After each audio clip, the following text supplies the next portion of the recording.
Hello, and welcome to our first Alliance webinar, Helping Girls Navigate 2020. I'm Lauren Bridge, and I'm the Executive Officer of the Alliance of Girls Schools.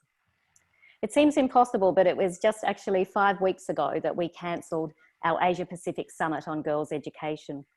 I never imagined that I'd be sitting at home hosting a webinar, let alone a webinar with 390 attendees. So a tad overwhelmed by that, but thank you so much for your support. It really does mean a lot to us at the Alliance, and thank you for taking time out of what is no doubt a busy day for you too. Let me quickly cover some Zoom housekeeping. Our panel discussion is going to go for 45 minutes. It is being recorded, and we will make that recording available to you after the session. If you're new to Zoom or Zoom webinars, we're going to be using the Q&A feature to submit questions to the panel. So down in your bottom menu, if that's not showing for you, just hover along the bottom of your screen and a menu should pop up and you'll see a Q&A button. If you click on that button, it opens a Q&A panel and you'll see easily there where you can pop in your questions. And the other feature there that I want to point out to you is the thumbs up. So once a question appears there, you can click on that thumbs up and it's like the like of Facebook fame. The other feature is a comment. So if there's a question there that you really like or you want to add something to, use the comment to add to that. Now, the more likes, thumbs up that questions get, the more popular they are. And it's those most popular questions and themes that the panel will be addressing first after their discussion and the actual questioning begins. So if rather than duplicating questions, if you can use that like feature and comment on questions that you do like, then those are the questions our panel will address first. With 300 plus people, we're really not sure, we could get quite a large bank of questions at the end. So we will try and address all of those, or the panel will, but again, we'll start with those popular ones. We just ask that you have a little patience with us while we navigate our 2020 and try and get those questions answered for you. And if not in this session, we'll figure out some other way to do it. I also wanted to quickly mention that we have other webinars coming up, as well as some other resources and offers from our Alliance partners and collaborators. And you'll find these on our website under the resources menu. In fact, two of our panelists here today, Dannielle Miller and Dr. Judith Locke, have developed some COVID-19 specific resources, and you should definitely take some time to have a look at those. Now let me hand over to Madonna, that's Madonna King, of course, who is going to facilitate the panel for you. She will lead the discussion and she will introduce the rest of the panel to you. Of course, Madonna probably needs no introduction to this audience. She's the author of 2 wonderful books on girls, Being 14 and Fathers and Daughters. She is also the chair of Queensland's Anti-cyberbullying Taskforce. But most importantly, she's a great friend and supporter of the Alliance. So thank you so much, Madonna, for agreeing to facilitate this panel for us. And over to you and the panelists for helping girls navigate 2020. Thank you, Lauren, and good afternoon and welcome. Helping our girls navigate 2020. As Lauren said, my name's Madonna King, and thanks for joining us and doing what you do every day. As a mother also of 2 teen girls, I appreciate that beyond words. Today, we've got a terrific panel to navigate some tricky times ahead as we embark on both online learning, but also the consequences of COVID-19, that international pandemic that has killed certainty for all of us, but particularly perhaps our girls. How can we help? And what strategies might make a real difference? Our panel today is made up of Penelope Husking, Professor of Psychology at Curtin University. And for the last decade, Penny's research focus has been on non-suicidal self-injury, particularly among adolescents and young adults. Dr. Judith Locke, registered clinical psychologist with vast experience in teaching, workplace training, psychology, and she is also the author of The Bonsai Child.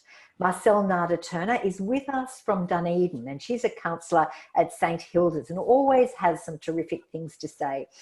Lucinda Toms is head of students at Strathcona Girls Grammar, and Lucinda is also a head of house. And the wonderful Dannielle Miller, CEO of Enlighten Education. She's an author, educator, media commentator, and I think most of you will know. So welcome to our panel. And Lucinda, can I start with you and our girls? What kind of sense of loss might many of them be feeling today? Well, I think across the board, from year 7 to 12, everyone's feeling a sense of loss. They've lost their school community, they've lost their friends, their day-to-day contact that they would have had in person, but they've also lost the trusted adults in terms of their teachers and the community that they have at school. So I think there's definitely a sense of loss for all students in general, and in particular, perhaps a few year levels such as year 7 and year 12. Marcel, can I ask you to come in there? 11 and 12, Lucinda says, but is there a personality also, the introverts or maybe the extroverts, who might be a cause of more concern to you here? Yeah, Madonna, certainly my experience is the girls who are reaching out to me during this time are certainly the ones who, prior to this, were struggling with anxiety or low mood. So I'm not noticing any particular year groups, but certainly individuals who are finding this particularly difficult for a range of reasons. So can I go back to you, Lucinda, here? How are you planning to check in on some of those who might need it? And how do you even know online who might actually need your help? Well, it's very tricky. I agree with Marcel. We did the same thing of noticing straight away that our anxious girls were also exhibiting that anxiety in this context. Look, I think we sat down as a pastoral team quite early on last term and looked at the lists of the girls, the high-risk girls that we would need to check in with, and we devised a system where every 10 days, every girl in the whole school is being checked in by somebody, and the higher risk students are being managed by specific people as well. So a check-in one-on-one we're doing with each of the girls every 10 days. That's one. And is that visually? Yes, on camera, video camera. Okay, so Penny, can I bring you in here, and we'll come to self-harm shortly, but on knowing who might need help, do you want to add anything? I think Lucinda and myself sort of nailed it on the head, really. It's the girls that are going to be experiencing heightened anxiety, heightened emotional distress, perhaps feeling more isolated, feeling disconnected from their peers, not having that social support. And it's the girls who are particularly susceptible to feeling those anxious feelings that I think are going to be most susceptible right now, when everyone is under sort of heightened uncertainty and heightened anxiety. So we're talking about the girls, but Marcel, when I was talking to you offline, you also raised girls' home situation, which we need to take into account. And many girls will come actually from affluent families, where some research would indicate they might be at risk of being forced to excel, if you like. Well, I think a number of the schools that are participating today will agree that for many of our girls, perfectionism and anxiety around achieving is one of the biggest issues that we're dealing with. Certainly that is my experience and who I've talked to as well. And the risk factors around that are quite significant too. So, self-harm is something that features there, along with the need to be perfect everywhere, which this environment that we're in currently isn't necessarily helping that if they're stuck at home with a mum or a dad who's hovering at the kitchen table making sure that they're doing everything perfectly. So is your strategy a message to parents as well in terms of how to deal with that? Yeah, I mean, certainly our school's been really good at communicating with home around some of the work expectations, but also around the well-being being an important part of what's happening right now. That this is a very difficult time, and it's not expecting people to necessarily have the outcomes aren't going to be the same for everybody. Yeah, we have to be flexible. So Judith, sitting back listening to this, we just heard the word communication, and I spoke to one mum who received 17 emails yesterday. I'm just wondering, as a psychologist, from your point of view in giving advice to schools, what type of communication is important to the student and to the parent, and can there be too much of it?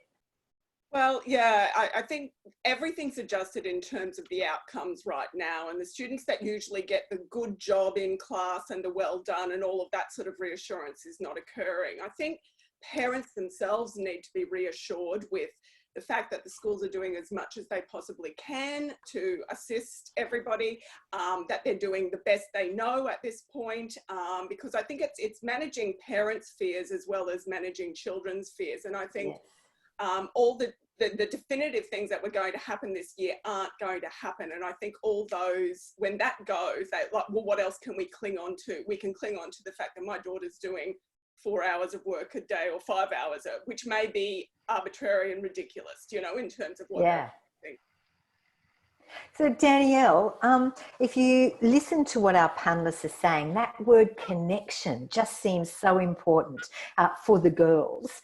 What would you recommend as a really good strategy to employ by schools to help girls feel connected when they're not physically connected? Yes, for adolescent girls, the peer group is everything, and it's such a key driver in terms of their happiness. I think one of the fears that I have at the moment is that there's such a strong possibility that almost garden variety disagreements could completely spiral out of control. We can't read the nuances of body language as we would face to face. And because friends are a lifeline, if you like, for adolescent girls, if things go wrong there, then at the moment that there's huge potential for them to catastrophize around that. So one of the things that I'd be suggesting to parents and schools is to actually explicitly have conversations around building up those conflict resolution skills, building up those good conversation skills. They aren't things that we're often taught explicitly in popular culture, but they're really important. And also mixing up some of the forms of communication. So I know Lucinda spoke about the importance of the visual check-in, but some girls have actually told me they do find Zoom and the visual check-in really intimidating because there's such an almost unnatural focus on their face, more so than in class, and they feel quite self-conscious. So maybe having some flexibility, and for some girls, they might find a phone call more intimate. I know I actually do. I feel a stronger sense of connection and intimacy on the phone rather than on screen. So can I ask you to extend that a bit in terms of connection? I saw a post on your LinkedIn last night that said some schools were actually having virtual discos. How important is it that schools provide avenues for teamwork, either academically or socially, to get girls together online? Yeah, I think there's so much power in a group project, particularly if that project is altruistic, because the key drivers for wellbeing are connection, altruism and agency. So in my work in the last 12 months, there's two sort of key projects that I've really introduced girls to. One is our Walk the Talk project, where they're matched up with their local domestic violence refuge and encouraged to support the work of that refuge. There's huge power and potential for that at the moment. We know that our shelters are really under pressure. We're expecting an increase in reporting of domestic and family violence, yet they can't do a lot of their usual fundraising. So maybe making dinners and meals, or forming together a group project around maybe redecorating the school toilets. Yeah. Another project that I've been really involved in the last 12 months could be brilliant as well. And even, I guess, the idea of writing to an elderly person in an aged care home gives them that sense of doing something. Penny, can I bring you back in here and your enormous experience and just focus on some behaviours? Can we expect types of behaviour, I guess, like depression or even self-harm to be amplified during this? This is a really tricky question. I'm not actually sure which way it's going to go. I think, as I said before, that increased sense of isolation, the lack of social support, not having that connection with that peer group, which, as Dannielle said, is critical, could be increasing risk of self-injury, making students feel more vulnerable, more alienated, less understood. And they're all factors that can feed into self-injury. But at the same time, we know that family support is really, really important. And it's possible that if girls are spending more quality time with family, that could be actually a really good thing. And so it could go either way. And I think, you know, it's going to be different for every girl. And so you're saying home could actually act as a protector in some instances, I guess. For some it will. For others it'll be worse, but for some it's going to be a good environment. We've talked about, you know, affluent families in a sense, but, you know, some families will be really struggling too. Just with you, Penny, what's your best advice on mitigating against those risks you've just mentioned? I think, we keep coming back to this idea of connection. So giving girls a forum where they can connect with each other online, on the phone, however that may be, but also to have that family time as well. One of the things we've certainly been doing is actually scheduling lunch dates in our calendars. So my colleagues and I will actually have an appointment in our calendar that says we're doing lunch, and then it becomes a thing that, you know, it's another thing in the day that's scheduled in, that's rostered in, rather than an ad hoc having to remember to catch up for coffee or have a chat. Yes, because we've seen a couple of reported cases of suicide among students overseas, and COVID-19 being blamed for that. Do you fear girls during this period may be at a greater risk? And to schools listening, what should they be thinking about here? I think it's something we need to consider, and I think the cases overseas were really around the Year 12 exams and how they were going to be used in terms of entry into university, and, you know, thinking about a potential future for that student. So I think we need to be realistic. We need to have realistic expectations of students, to recognise that this year isn't the same as every year, and that we're doing the best we can, and that schools are doing the best they can. You know, I will come to Year 12 in just a moment, but we got an email from the school this morning saying, look, part of it has crashed. Go and take the rubbish out, make a cake, or do something for your parents. And as much for the parents as the children, that was just a beautiful thing to hear, that you can't do something if you can't do it. But in the lead up to this webinar, several people sent in questions relating to screen time and desks. And Marcel, can I come back to you here? Presumably workstations shouldn't be in bedrooms, but what other advice can you give us about their positioning or geography? Well, I think now has just kind of exacerbated what has been an issue for probably parents all along anyway, which is screens being an issue, too much screen time. But I think it's important now to be sending a message from schools to parents about the really talking to your young person about online safety. You know, that I have a bit of an interest in all things pornography, and the pornography rates have increased dramatically around the world over the last few weeks, and so on average a 50% increase. So we have to assume that our young people are very much part of that statistic. So there's also been online predators really noticing that this time is a fantastic opportunity for them, because so many young people are going to be in this online space. So parents need to be aware of something that they're often not very aware of, which is these dark spaces that young people go to sometimes. Well, I noticed overnight there's been several arrests in Australia for criminal online activity in almost every state. Is that the job of the school, or is it the school's job to actually communicate that to parents, that they need to perhaps be a little bit more careful of cyber safety? Well, I think that schools do that always anyway. They send information about, these are some things you need to be aware of, these are some ways that you can help support your child, and this is no different. This is just another email reminding them about this particular issue. What about sexting? You mentioned pornography, but in the area of our teen girls and sexting, any suggestion that this period could be dangerous for that?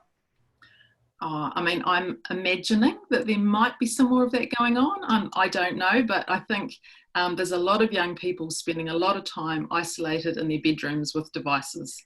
All right, so probably assumed some things. All right, so Judith, can I bring you in here? Because it's a fine line, isn't it, between mum or dad standing over your teen daughter and giving them the privacy and the independence to school at home. Where is that line? Well, the main problem is often they're not building their self-regulation skills, their sense of responsibility, their maturity before they give them these devices. So I think the right for privacy in their bedroom should come out of the responsibilities of doing more around the house or showing that they're kind of using these devices sensibly. And I do agree with you. I think it's important. Privacy is very important. And I think parents can become over concerned about this to the point of demanding to see everything, which girls need privacy. Boys need privacy. Everybody does. Yeah. While I have you on screen time, which is an issue, are you worried about the amount of time in homeschooling our children will be on their computers? And does that actually change advice about them going and watching a Netflix film or talking to their friends? Because I would have presumed we should be freer with our social media during this time, not clamp down on it. And it's not just one type of social media, is it? Or even screens. There's helpful screens that kind of make you feel better about yourself. I think often parents should actually sit down with their children and say, okay, well, let's look at the schedule. Let's look at what are the problems of you being on social media for too long and what else can you do? I'm much more saying get screen-free time. Set up just, an hour in the afternoon to actually read a book or go outside. Set up a few times like that is probably a good idea, because I think it's impossible not to get them on screens. Lucinda, what are you thinking here? Yeah, I totally agree. And one of the things we did was we rewrote our wellbeing program and combined our health and PE and our wellbeing together and redid our timetable for this continuous learning period so that it's all designed around getting the students offline. So we give a 5 or 10 minute intro to each class, and then they're off doing something, either altruistic, a service project, or some reflective processing and journals, or outside doing some exercise. We've got a whole new lot of exercise programs from our PE department, because I totally agree. I think there's got to be times in the day where they're off screen completely, and it can be quite exhausting doing their classes alone. So to come back to have to socialise online, I think a lot of girls are actually asking for ways of socialising that's not online, through their either on phone or watching a Netflix together, or doing things where they're still together but they're actually not necessarily online. They're quite fatigued by the end of the school day. Dannielle, what are you thinking?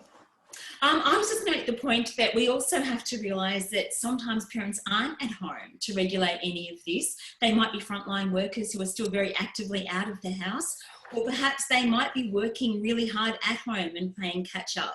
So the importance of self-regulation skills for young people, I guess, really comes to play here, but also peer regulation. So it can be really great to actually have a conversation with students about looking out for each other and advising each other about, and reminding each other of those safe online behaviours. I wrote a column recently about the challenges facing Year 12 and was inundated with stories from Year 12s and their mums, can I say. Lucinda, we've now got reports of Schoolies Week being cancelled, formals, big trips, part-time jobs have gone under. Do you see some rites of passage really crucial here for our girls? Oh, definitely. And they're hurting, and the parents are hurting. Those rituals are what are the fabric of many girls' transitions into adulthood, and boys as well. But we're really aware of that for them, that they're worried about that. They're worried about what's going to happen in their futures. For the Year 12s, there's an acute sense of loss and uncertainty that the other year levels get to think about for next year. They can put it off for next year. So I do worry a lot about that sense of ritual. What's your best piece of advice for schools for Year 12? Look, I think create other opportunities for them to feel that sense of ritual and connection to the school and create legacy. I think create opportunities for them to be able to see themselves as still transitioning through this last year with some special events to look forward to. Yeah. Even if it is just getting their Year 12 hoodie earlier. Normally our girls don't get them till late in the year, but we've got them organised for the next couple of weeks. Just things like that they can hold on to, that anchor them in the knowledge that this is still special for them. Marcel, can I bring you in here? Is there a silver lining in the resilience our Year 12s may face? Yeah, I've been thinking a wee bit about this actually, in terms of the kinds of conversations that happen in staff rooms around creating a resilient student, and how we create resilient school leavers and what that looks like. And I think, and we're always trying to create these sort of fake scenarios. And if we can find a silver lining to COVID-19, I think possibly for some girls who have never experienced disappointment and grief and the loss that they're experiencing, you know, some of them have been training for years, maybe to go to some sort of sports competition, and they're suddenly not going to be able to have that, and there's enormous amounts of grief and uncertainty. However, they are still safe and well and having their needs met. And young. They are, for the most part. I mean, and I don't want to suggest that not everybody is, because there'll be some who are really struggling in really difficult circumstances. But for the most part, our young people are safe and well. And this is an amazingly difficult but incredibly rich opportunity for them to experience some of these really hard things. That is what it is to be human. And the real benefit of it is that we're all doing it together, and we as adults get to show them how actually we don't know how to do this either, and we're going to try some things, and oh whoops, sorry girls, we got that a bit wrong, could you give us some feedback about how we can do it better? And so we're all modeling this uncertainty and disappointment together, and I think it's fantastic. I love your point about asking the girls what you can do as well. Judith, I know there's good research around grit being a factor in future success, and I can see you nodding as Marcel answered, but many of our Year 12s might have already been highly anxious prior to this, studying for exams. Just talk us through that. Yeah, I think a lot of them, well, particularly they'd probably set up a sense of how Year 12 would be. And with all this uncertainty, of course, it's not going to pan out that way. It will be different. But I am a believer that this may indeed prepare some Year 12s better for university and better for work life than the kind of perfect or pristine sort of Year 12 that produces a lot of problems. And there's quite a bit of research that suggests their final Year 12 result doesn't necessarily predict their university results, and that I think sometimes having them experience some challenges, manageable challenges as they go through, may indeed make them grittier and make them more capable. And even if it's just doing more around the house and having more to do, I actually think, again, that prepares them for life beyond, and not this perfect Year 12 where they're not doing chores, they're not, you know, they're just focusing on Year 12, which is stressful in itself. Yeah, okay, thank you, Dannielle. The role of gratitude here, does it play an important role? Well, I mean, gratitude is a great reminder that no matter how independent we might like to think we are, we're really all interdependent. And again, this pandemic has been a great learning experience in that. We've realised that the workers at the grocery store are actually key people in our communities at the moment. We've realised that we do need our neighbours. We're actually meeting our neighbours. So that interdependence is important. Gratitude can play a role because it does increase our sense of connection, our sense of determination, and it does increase our happiness. So it might be a time for Year 12s to do a bit of looking back as well, thinking about writing letters of gratitude to key people in their life that have been influential and helped shape them. And again, as Judith said, this is a really great exercise in developing these connections and in fact networking. It's how the world works, is acknowledging what people have done for us and validating their contributions. So it could be a really powerful thing as well. And one of the rituals that might add to the toolkit Lucinda was talking about. What about you, Penny? Is there anything you want to add here? Yeah, I was just thinking about what Judith said earlier about how Year 12 marks aren't necessarily a good marker of university performance. And certainly we see quite a few first-year students who come through and really, really struggle because they don't have that routine that's normally in place, and they have to be a lot more self-sufficient and self-determined. And this could actually be a really good opportunity for people to embrace flexibility, to learn how to structure their routine differently. which, as people are saying, is a life skill that people need to have moving forward. Yeah. Just on parents, Marcel, are there some specific strategies schools should be adopting, knowing that parents are really struggling here too? I mean, many have lost their jobs, or they're trying to work and homeschool at the same time. What's your advice there? Well, I think same as before, in terms of just giving the message that whatever you can do is the right thing to do.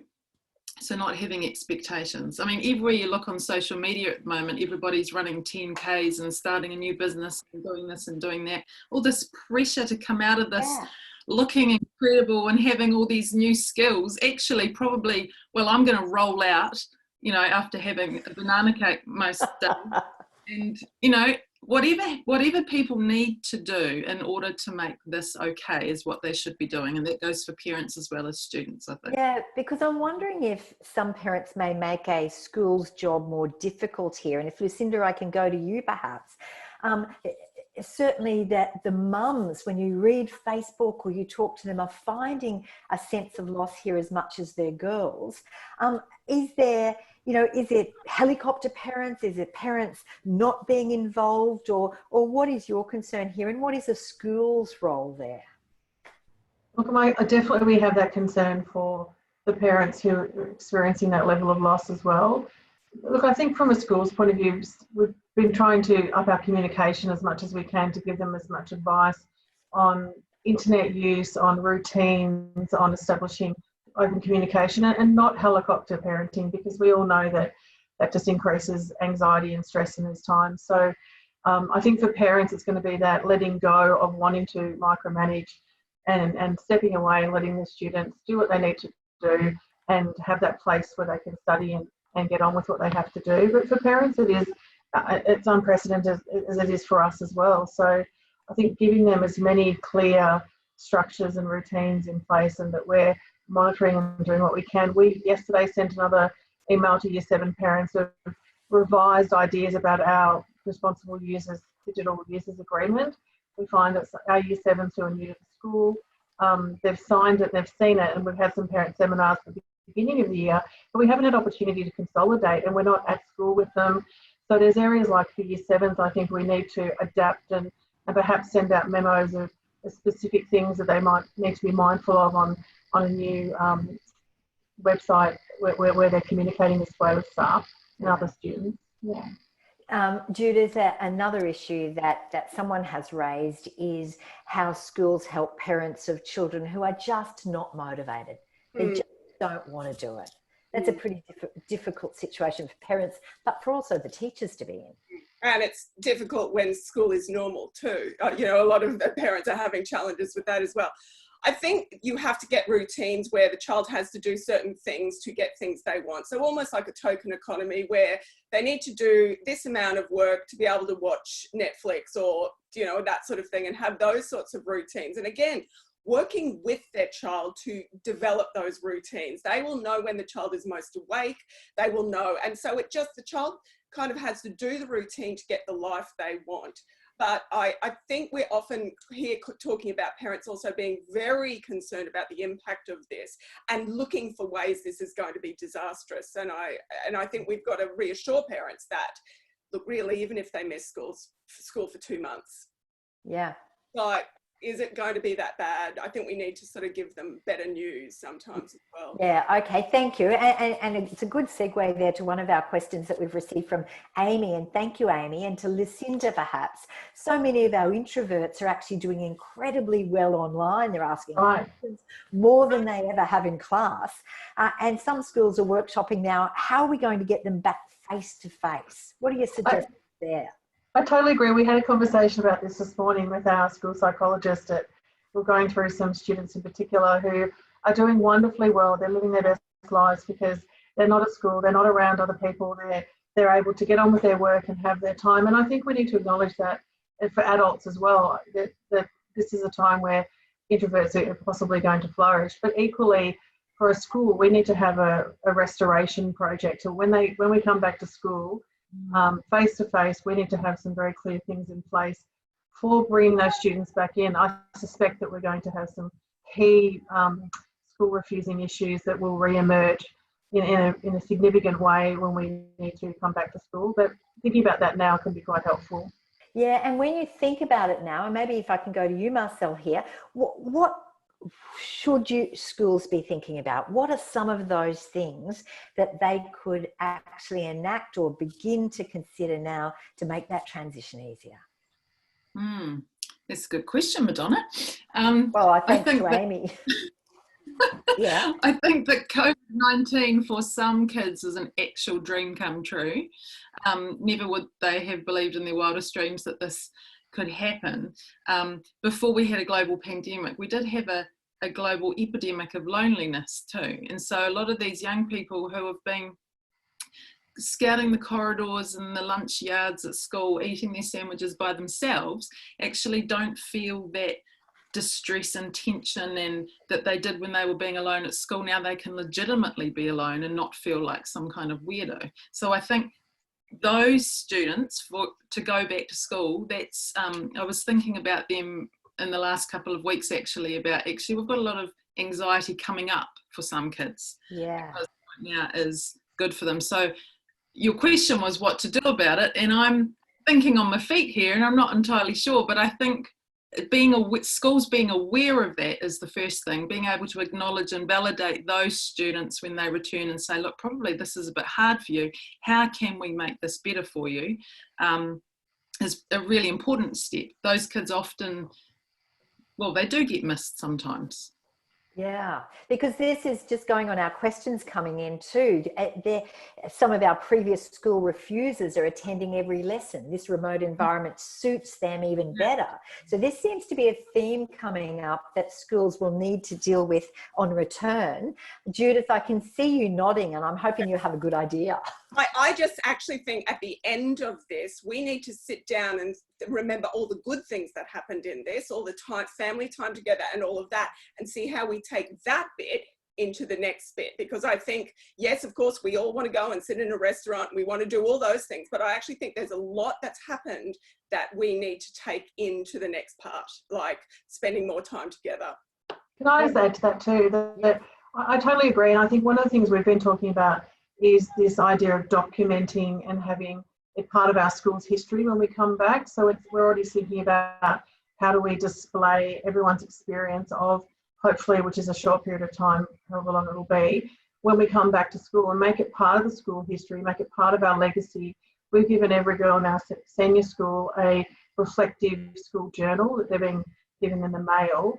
And it's about sketching and writing things in and sticking things in, and there's specific time in their wellbeing classes that they'll be given guided tasks to do this. But it's all about creating something that is for them for the future to look back on and to own it, to reflect on those good things and the time they spent with their family, even things like putting in a family, list and tally, things like that. Okay, we've talked about routine, and different schools have different routines of how they're running their curriculum. Some, the academic subjects of a morning, the less academic of an afternoon, some exactly as it is at school. I read today where one jurisdiction will bring children back one day a week at first. Given that school refusal can be an issue, someone's asked the question, what is the best way to transition these students back into school once they open up?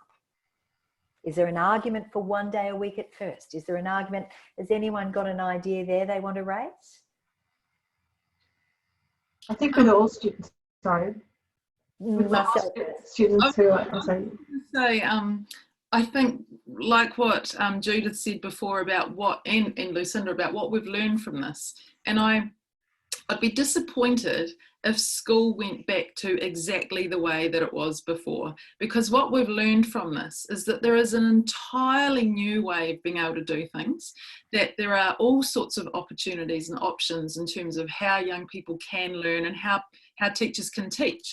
So if children are struggling, and they always have done, there's always been the school refusers, there's always been the anxiety around school, that's nothing new. And going back after this is finished, that's not going to create a new set of situations. But there's got to be a way that we can do it where everybody feels comfortable. I'm sure there is a way.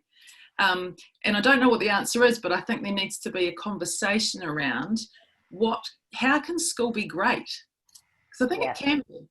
Lucinda? Oh, that's pretty much what I was going to say. I think that we can learn from this and adapt. Those students who are anxious about coming to school and the school refuses before, I think we go carefully. We can, I think the staggered approach will work for them, and we'll be able to put other things in place that we now know they can still learn from home if it takes them a little bit more time to get back to school. Judith? I think the really important thing is parenting assistance as well with that, because a lot of the times that children are school refusing, it's because the parents physically can't get them there. So I think, you know, given that parents have been removed from a school context quite a great deal, I think it's good for schools to be giving them advice about how to get children back into the routine and things like that, because most of the parents that are having issues now are the ones that can't manage their child's behaviour appropriately and have sort of wrong ways of managing them. Thank you. Dannielle, can I ask you this question? And it comes from Fergus. He says he's interested to find out any tips or best practice for strength-based activities and growth mindset opportunities with these challenges our girls are facing. I think there's lots of scope to actually include girls in this dialogue. So even the last question, which was a wonderful question about what can we learn from this experience and how we build schools, what a great question to throw over to students and ask them to help build new paradigms, new ways of operating. And I do think that there's great scope too to encourage young people to see this challenge as a great learning experience where they can build up some real world skills. Often schools are blamed, accused of being a little otherworldly, and there's lots of things about that I love about schools.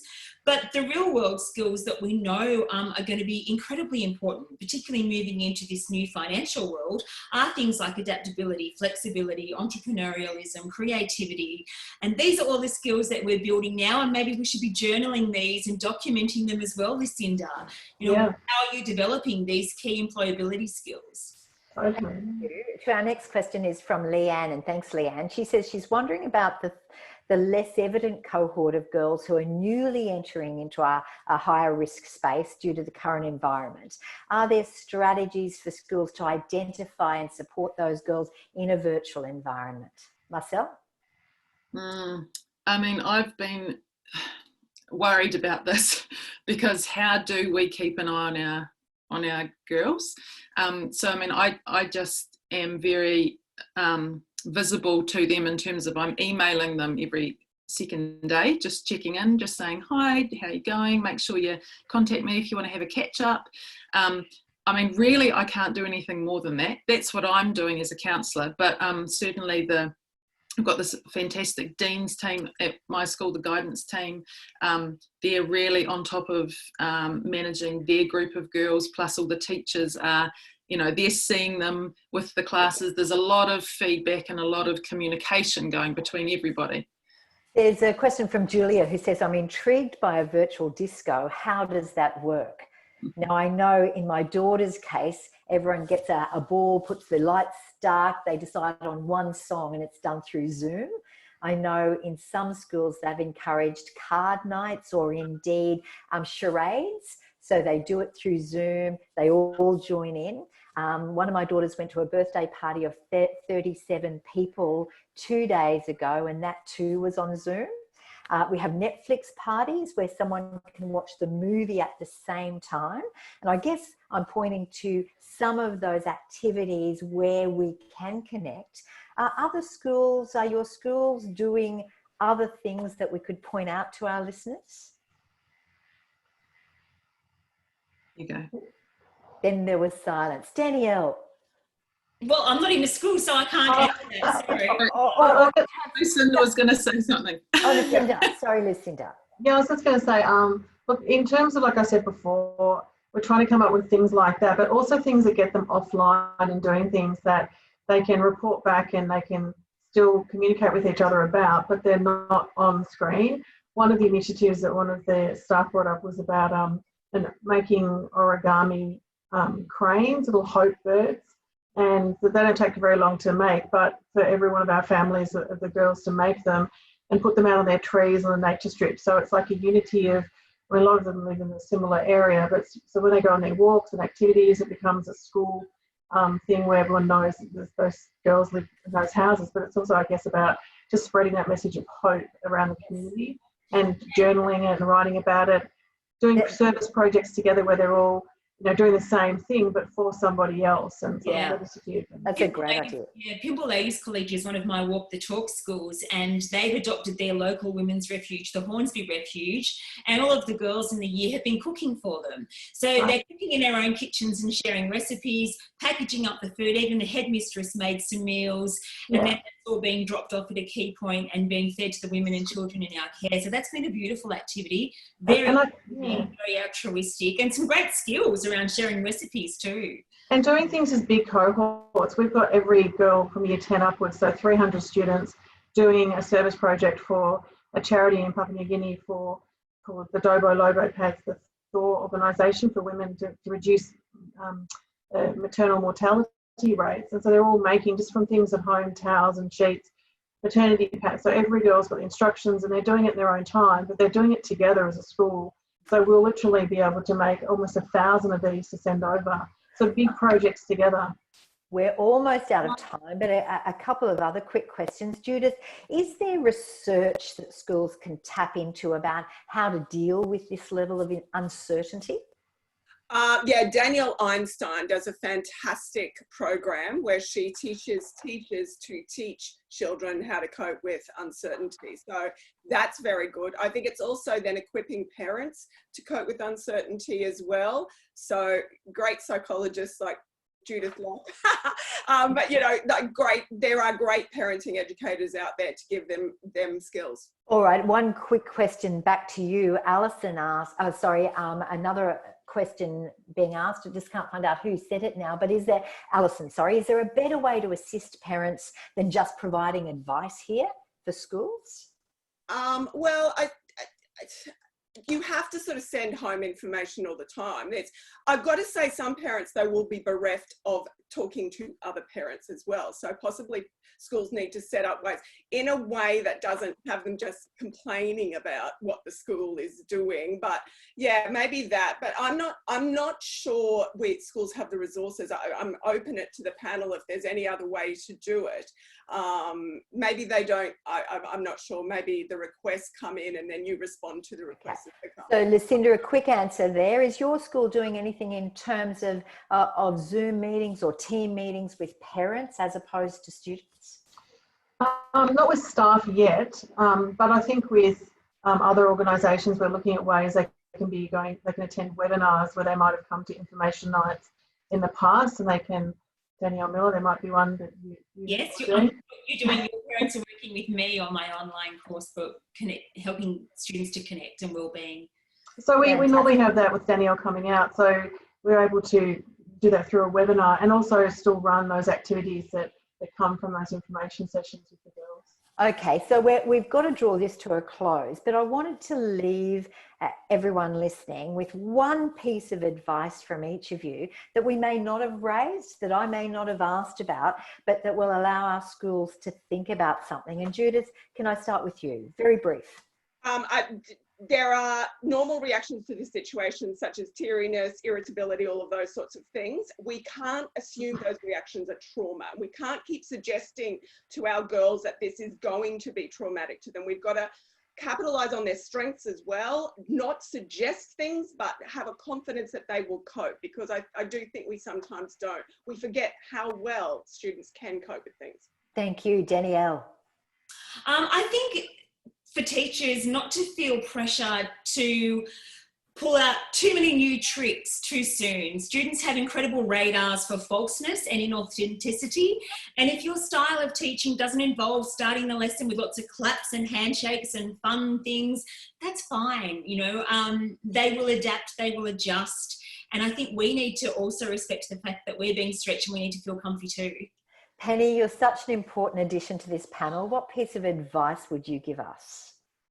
I think one of the things we all need to be mindful of, and this is students, teachers, counsellors, parents, is to give ourselves permission for self-care.